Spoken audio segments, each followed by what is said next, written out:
Prime minister of Pakistan, उन्होंने एक तकरीर की। उस तकरीर का मैं आपको एक छोटा सा टुकड़ा सुनाना चाहूँगा, दिखाइएगा।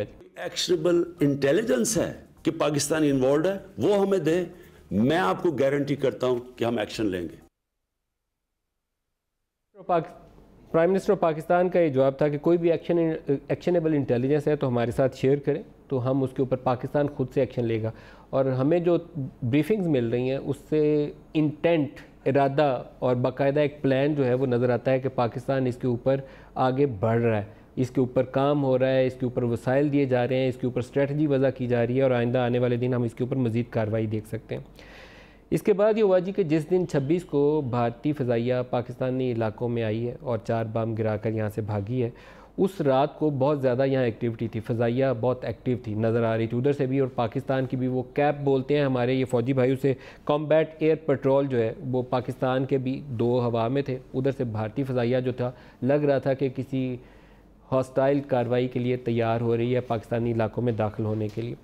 पहली जो एक्टिविटी नज़र आती है वो सियालकोट बॉर्डर के ऊपर नज़र आती है, तो यहाँ से एयरफोर्स की एक टीम जाती है, वो उसको इंटरसेप्ट करती है, वो वहाँ रुक जाते हैं। इसके बाद दूसरी कार्रवाई नज़र आती है, वो ओकाड़ा और भावलपुर साइड पे नज़र आती है, फ़ज़ाइया की दूसरी टीम उड़ती है, उसको इंगेज करती है। इसी अरसे में जब ये 2 टीमों को इंगेज किया जा रहा है तो 14 जहाज़ों की भारतीय फ़ज़ाइया की, इंडियन एयरफोर्स की एक पूरी फॉर्मेशन है जो मुज़फ़्फ़राबाद साइड के ऊपर बढ़ती नज़र आती है।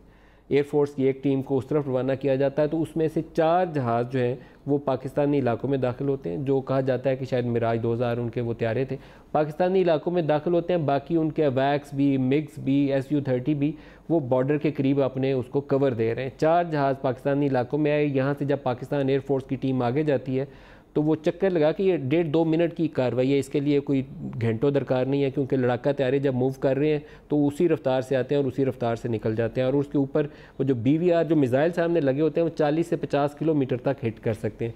LOC से उन्होंने क्रॉस किया, 6 से 7 नॉटिकल माइल पाकिस्तानी हदूद में मुज़फ़्फ़राबाद वाली साइड से दाखिल हुए हैं और वो गढ़ी हबीबुल्ला वाली साइड ये बनती है, वहाँ से चक्कर काट के और ये बालाकोट के करीब एक जगह है जब्बा हिल्स, उसे या जब्बा का मकाम उसे कहा जाता है। जब्बा की पहाड़ी है जहाँ पे ऊपर 4 बम गिरे हैं, जिसको उन्होंने कहा कि हमने जैश मोहम्मद का एक मदरसा था और ट्रेनिंग मदरसा नहीं, उन्होंने कहा कि 350 दहशतगर्द मार दिए। लेकिन उस इलाके की जो फुटेज हमारे पास है, पहाड़ी के ऊपर 4 जगहों के ऊपर वो बम गिरे हैं या मिसाइल गिरे हैं, जिसके मतलब एक वो इंटरनेशनल इदारा है DFR लैब, उसकी रिसर्च ये जाहिर करती है कि स्पाइस 2000 ये मिसाइल इसराइली साख्ता है जो भारतीय फ़ज़ाइया ने इस्तेमाल किए हैं। ये अपने किसी हदफ को, निशाने को नहीं बना, एक पहाड़ी के ऊपर गिरे हैं, गड़े बने हैं वहाँ पे, इसके अलावा वहाँ कुछ नहीं है। कोई 300-350 वहाँ लाशें जिसका वो दावा था कि हमने वहाँ छोड़ आए हैं, वो कुछ नहीं है। उनके वुज़रा के आज के बयानात ये हैं कि लाशों का तो हमने कहा ही नहीं, हम तो सिर्फ वार्निंग देने के लिए गए थे। ये पहले दिन की कार्रवाई है।